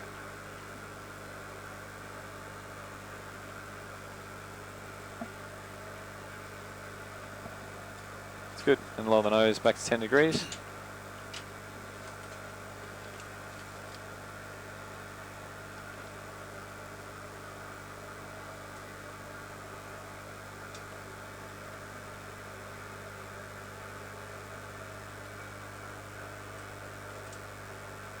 And now I'll get you to make a turn to the left, turning towards this solid pink line here. So yeah, it's a pretty cool runway. Yeah, nice little takeoff. Yeah, it's a little Easter egg. All right, so we're going to be climbing up and cruising at. How far? This one's a lot closer, and it's amazing. This one just so happened to be just down the road from my favourite runway. So it's only about the same distance as before, but we'll speed it up. We're not going to go as high this time, so I'm going to get you up to 15,000 feet, or as high as we needed to keep clear of this terrain. But this approach is pretty crazy. Yeah, you'll see. 08.4.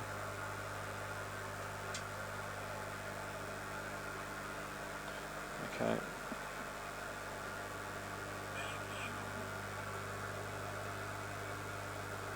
And then lower the nose now.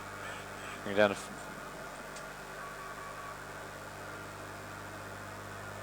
and roll to the right now, leveling out.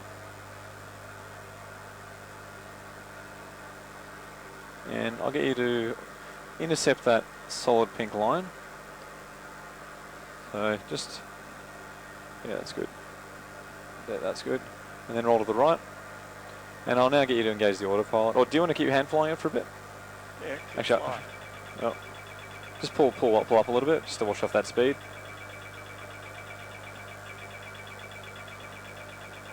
Yeah, that's good. Cool. All right. And then come to the right a little bit. So we are in Nepal right now. You can see the Himalayas round about. And lower the nose now. Back down to 3.5 degrees just to hold 16,000 feet.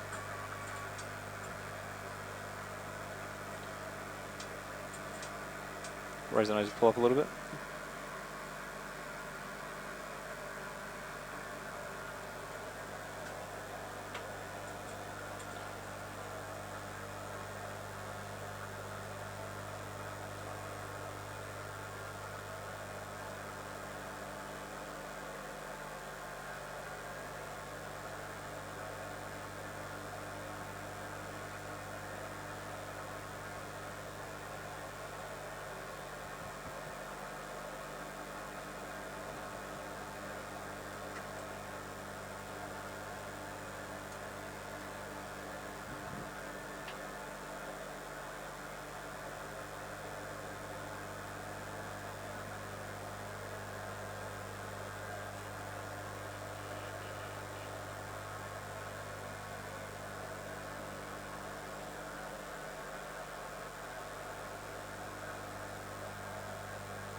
All right.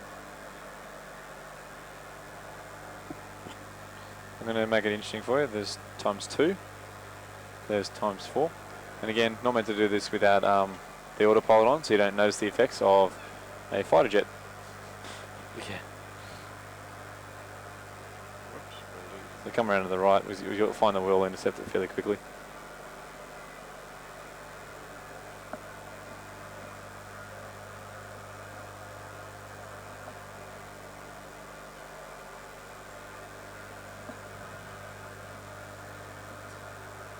Now what we're going to be doing is we're going to be actually veering around to the right slightly.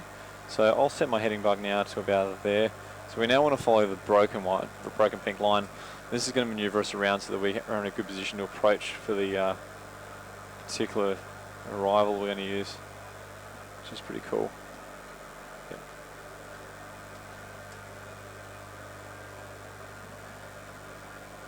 It's good. Just lower the nose onto the horizon. We'll try and capture 16,000 feet altitude, but still just stay clear of these hills. That could be Mount Everest, but I'm not sure. It's big, whatever it is.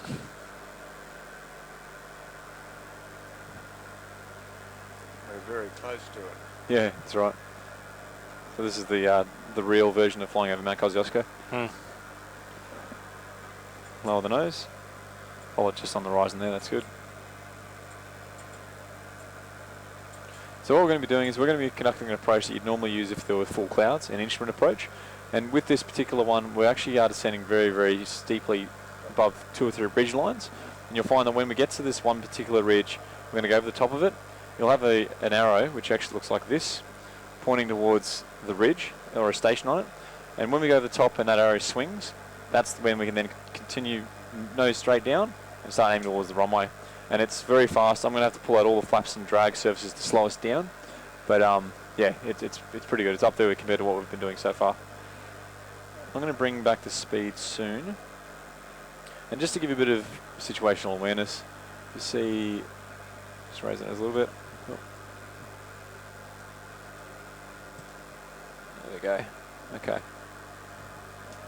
So you see this station here. I'm going to bring it at normal speed. There we go. All right. So see how we've got the runway there, which is that little set of parallel lines there with the extended center line either side. Yep. So we're going to be flying around to the south of it, and then to the right, and then coming into land. Now the way we're going to do that is that we're actually going to fly over this green station here, which is that ridge I was talking about. And you can see the arrows pointing towards it. So we'll be basically maneuvering around the outside of it, turning to the left until we fly over the top of it. Once we fly over the top of that station, that arrow is going to still point towards it and swing pointing to the rear. And then between that green station there and the runway, we're going to be bunding the nose down and descending very rapidly. Okay? So when do we start turning to it? What I'll do is we're going to first, to do the approach properly, we're actually going to turn towards, hang on a second, yeah, Capt. So we're going to turn towards that first, that triangle directly ahead of us.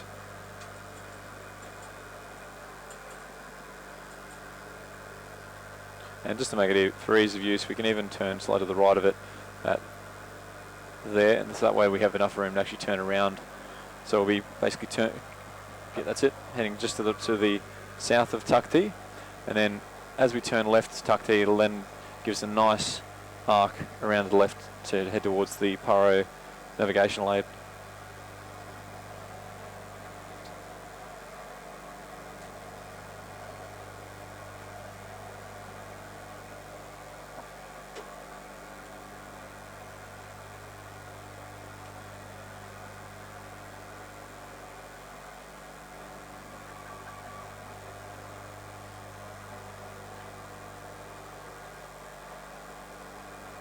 Roll to the right a bit more.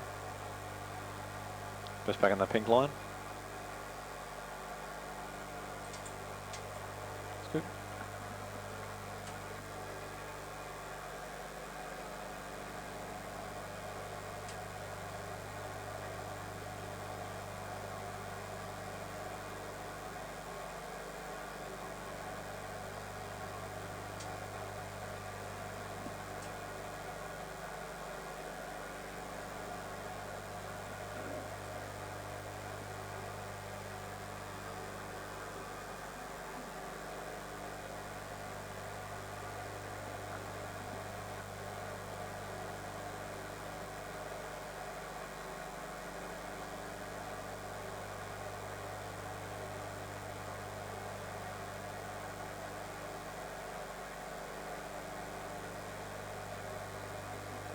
Now, just to give you an idea, where we're landing, it actually has the same elevation as Mount Kosciuszko.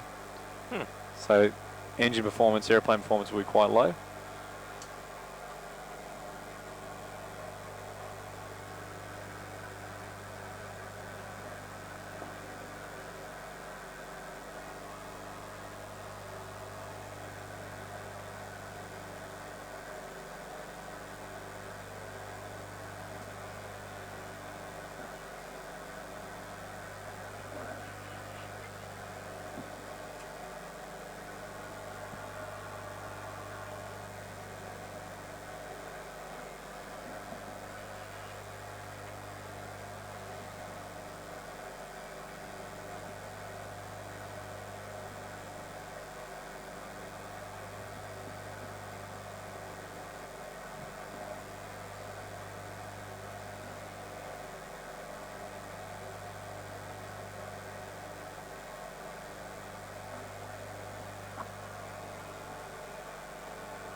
What we'll do is just raise the nose a little bit. I think we need to be about this height but no lower, because we'll need to manoeuvre between these mountain ranges here, but it's going well. And what you're going to do is I'm going to let you turn early because we're visual, so we don't need to follow the instrument approach procedure strictly just yet until the weather deteriorates. So I'm going to get you now to turn left, and if you turn left now, you will actually draw a cross tuck T, then towards the station. So start turning left now.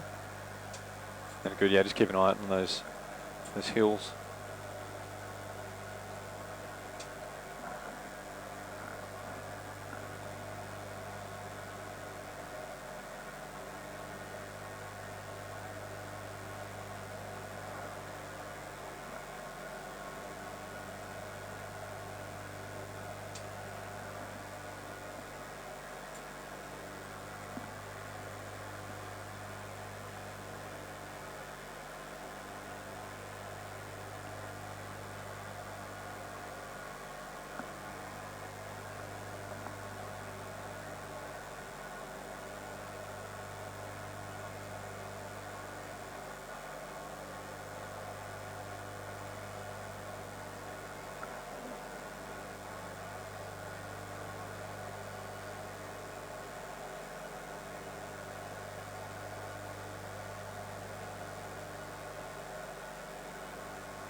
All right, good.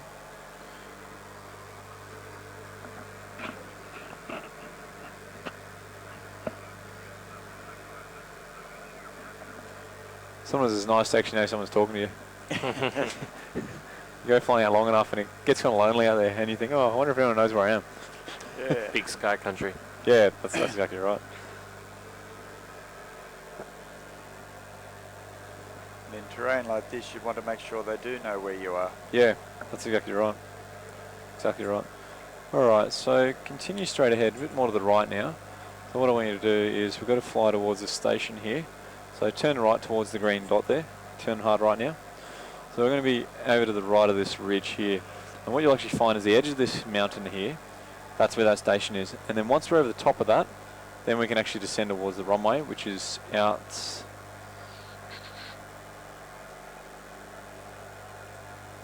Oh.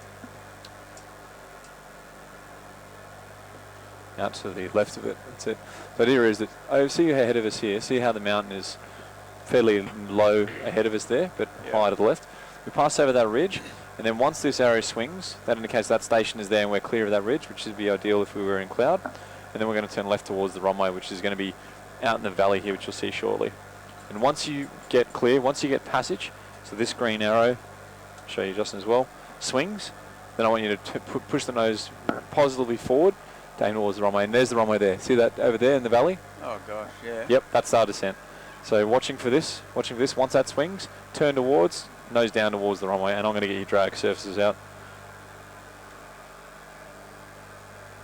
So what's happening to it? It's coming. It's coming. There it is, got passage, yep, okay. So turn towards the runway, nose down, flaps coming out, 5, gear down, setting approach speed, 130, flaps 10. So you can raise the nose a little bit, that's a good start. Keep the runway just about 1/3 up from the bottom of the windshield, and see how the ridge kicks up to the left here? You're going to still need to be able to go across that, so just aim to the left so that you can then set yourself up on a good final approach track for the runway. Now we're carrying a lot of speed, so holding that nose up a little bit now is okay. Come across the left a little bit more, I'm going to bring out our speed brakes, and now push the nose down, push the nose down. That's it, that's good. And then it's sort of you sort of stuffed either way. You could Go down too quickly, you get too much speed. Go, stay up too long, and then you won't make it. What's so the rate of the right descent? here. Rate of descent, 6,000 feet per minute. And raise the nose, pull up a little bit. So we've got to clear this ridge. That's good. So ideally you want about 2,000 feet per minute, which is what it is right now. But that was 6,000 when you called out. Yeah. Push forward a little bit, just gently. And auto brake set, speed brake armed. Got our speed, pull up a little bit, turn left a bit. Turn left a bit more, that's it. And your right hand on the thrust lever, sir. Right hand over here, that's it. At 50 feet, you know what to do. Pull up a little bit. That's it. Cut power. A little bit of left foot. That's it. Let it settle, let it settle. That's it. And then reverse thrusters, go. That's good.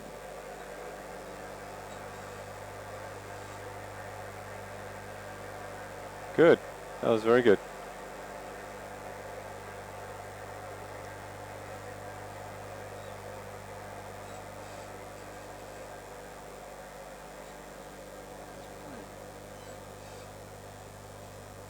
Have you got your toe brakes on? Hey? That's right. I think the toe brakes were put on and that actually disengages the auto brakes. Oh. We just ran off the one way. So, yeah, with that, I think what happened was that the auto brakes are on. The one thing I didn't explain is that if we engage our toe brakes, it actually disengages the auto brakes, and the auto brakes are the best braking force we can use. So I think as a good instinct, I think you might have jabbed your toe brakes in just as we touched down. Yeah. And well, it could have even happened while you were turning, so that's all right. You're not the first and you won't be the last to have done that. But yeah, that was a good landing otherwise. With the auto brakes functioning, we would have actually pulled up well before the end of it, so that's fine. Cool. Alrighty. So all that leaves now is really St. Martin and Hong Kong. what does Justin want to do that? Do you want to have a crack? Oh, you do your Hong Kong. No, you can do that. Come on. You have a go. All right, we'll give it a go. Well done, Stephen. Nicely done.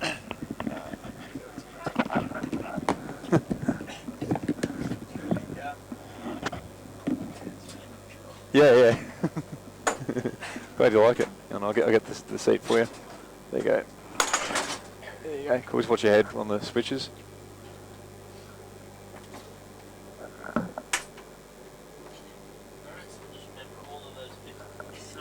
Yeah, that's right. Welcome to the flight deck, Captain. Does. Alright, so just make yourself comfortable. There's a little, there's the switch at the back, the handle at the back right of your seat, which is how you're going to bring your seat forward. I've just got to